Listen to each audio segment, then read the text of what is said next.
Hi, everybody. It's Christina Holloway here, sharing tools, tips, and techniques for how to get ahead in your business and career. And today we're going to talk about how to interview for a job where you don't have the experience. So I recently spoke with a client. This was a great topic and thought I'd share the outline with you. Here's how she positioned it. I work at a company and I'm an internal transfer. I want to get to a new job. I've been working in the department, so I'm familiar with the field and I've been here for quite a while. So this is the background on who she is and how she's qualified. So she understands the company and she understands the business, but she's interviewing for a job where she has no experience. She's up against external candidates who are from outside the business who have about 5 and 10 years experience in that field. So her question was, how do I position myself as a valuable asset and someone who can compete against others who have this level of experience? Now, the first thing we did was talk about what does she have that she can contribute to the business. So as I explained, she's already an internal employee. She already knows the business. She already knows their core values, and she knows how the business runs, and she knows how to position herself in accordance with how the business runs. So there's this level of learning that she doesn't need to go through. For an external employee, would have to come in and understand the business and what it means.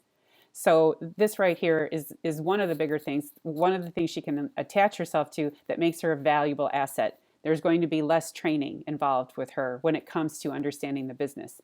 She's also going to be in the same department, so she's familiar with that area already. So she's transferring over to another field in the same department.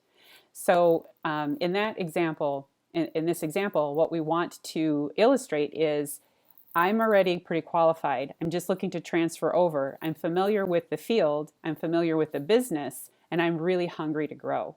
Now, you want to talk about indirect experience. So you don't have to talk too much about what it means to say, I already have this experience. So indirect experience is going to parallel directly with the job qualifications they're looking for. Then you're going to talk about why I think I'm a fit. And then we're going to talk about my work ethic. So this works.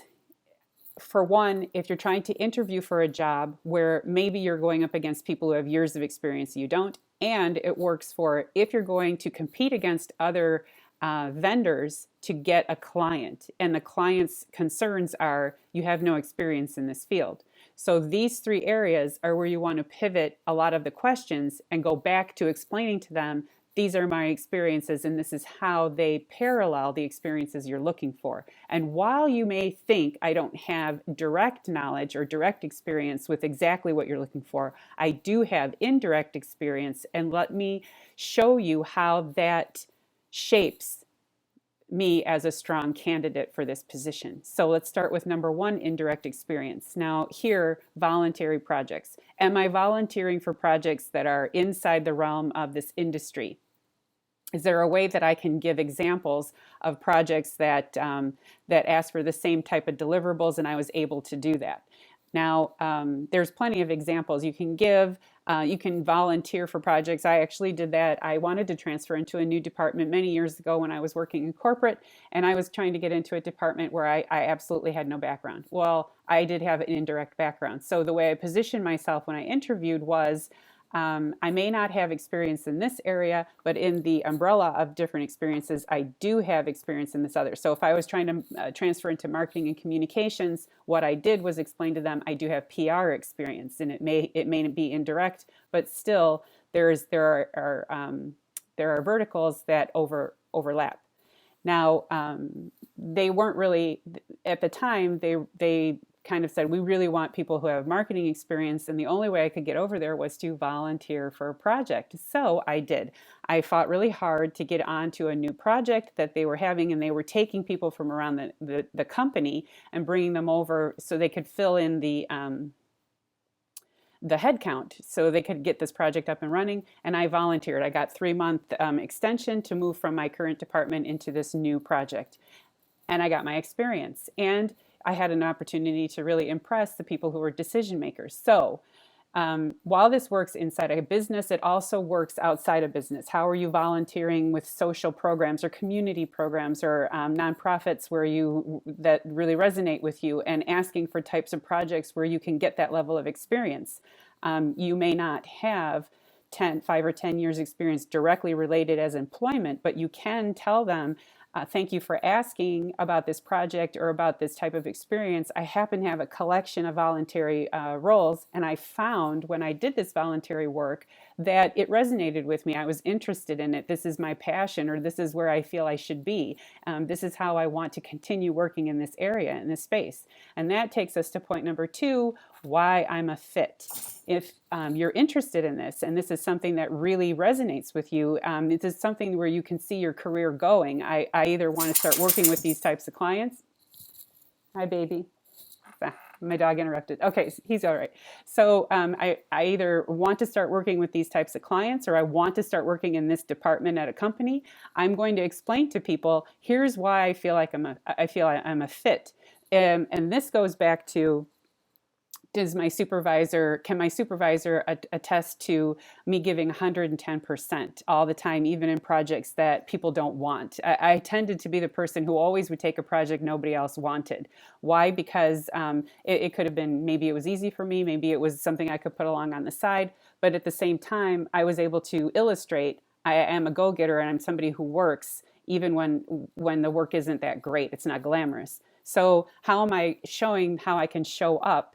And how is my supervisor or the person who's advocating for me, how have they been seeing me as somebody who shows up when others don't, or shows up for projects that nobody else wants? There has to be somebody who does the work that others don't want, and that shows that you're somebody who actually gives 110%. So here's why I'm a fit. I tend to enjoy these types of projects. I'm able to communicate really well. Tap into the strengths that you've identified for yourself. I'm resilient. I'm persistent. I don't walk away from challenges. Anything that's going to position you as somebody who knows how to leverage your strength. Then we have work ethic. That's the last one. And our work ethic is how we show up. So you may volunteer for these projects that may not be the best ones, but do you show up as somebody who's just phoning it in, or do you show up as somebody who treats boring projects as also a big opportunity for me? So in that example, what I want to illustrate, and this is the most important part, because if they say to you, I'm not sure that you'd be a great fit, my work ethic is, and it's part of my personal brand. How do I show up? How am I going to be that person even on a project where I need to pick it up, hit the ground running right away? Their concern might be, well, we need somebody who knows how to do this job and can come in and pick it up right away. Well, thanks for asking, because in my work ethic, I have a tendency to be able to do this. My personal brand is all about integrity, respect for the individual. Come up with your own. But what you're trying to tell them here is, I take my job seriously. I take opportunities seriously. I like to go for challenges or step outside the box. I want to define how my career or my business goes forward. And in that case, I want to build healthy relationships, move into areas that are new, innovative, and exciting, and then give my 110%, the integrity, the work ethic that I have, and grow and evolve as soon as possible into this role. Here's what I have to contribute. Here's what you're looking for. And while it may not look like the same thing that you've asked other people with 5 and 10 years experience, because they cut their teeth in another area, for me, if I'm an internal candidate or I'm a preferred candidate, this is where I'm stepping in. This is where I'm able to illustrate I can do this job. Now, to package all of this up, here's how we want to do this. We want to be able to say, in conclusion, so what we want to say is, I want to include soft skills. I want to include that I'm hardworking, my positive feedback from other supervisors and employers or other clients. And I want to include where I've built trust. So these are the stories that I'm going to tell as I talk about those 3 points. The other thing I want to do is give examples of my successes to strengthen my case. So anytime they ask me a question, I want to be able to answer them in this way. Thank you for asking. In fact, I have an example. Let me tell you about it. And make sure you connect your stories and the examples that you're sharing to tell a complete arc of here's where I started and here's where I am today. This is what led me to come to this interview. This is why I think I'd be a good fit, even though you may not see my qualifications very clearly. Let me show you indirectly how my qualifications can help you. Here are my strengths. This is where I believe that I thrive. These are the types of environments I really seek out. And then, in conclusion or at the end, make sure that you leave a positive impression. I'm really hungry for this, eager to start, eager to see how I can contribute, eager to try to work harder and prove myself. Any way that you can build this connection between the experiences that you have today and how those are going to actually help the person who's interviewing you, even if you don't have that 5-10 years experience. Now, in the end, they may go with the obvious choice, which is I'm going to just pick this guy who's got the 10 years experience, just because I don't really need to spend time trying to help somebody grow and learn. Now, if they come back to you and tell you that that was the reason, you have an opportunity to ask them, is there a way that I can work in another role or capacity so that I can learn from this person? Or can I shadow this person?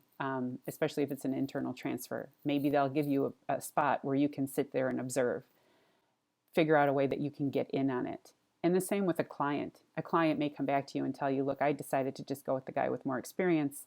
You can still come back to them and say, I appreciate it. I appreciate your honesty. And in the interim, maybe I could do some subcontractor work through this person, or maybe you can contract with me for a short term so I can just learn and evolve. Or make sure that you keep my number. I'd love to be considered for another project. Keep the relationship open, even if they choose to work with somebody else. It's helpful. This is how we build relationships, and this is how we build bridges. And while the opportunity that's presented to us today may not pan out, there's always a potential that a future opportunity arises with this person. So always keep that open. So I hope you found this video helpful. I hope you found it valuable. Feel free to click the like button. Feel free to click the follow button. Subscribe to my channel and hit the bell. And if you have any comments, feedback, questions, make sure to keep those in the comments. I'd love to hear. Do you have that kind of experience? Did you use any of these tips? Did you use any tips I didn't cover? Feel free to share those. I'd love to hear more, and I'd love to open conversation. So thank you for following me, and I'll see you in the next video. Bye.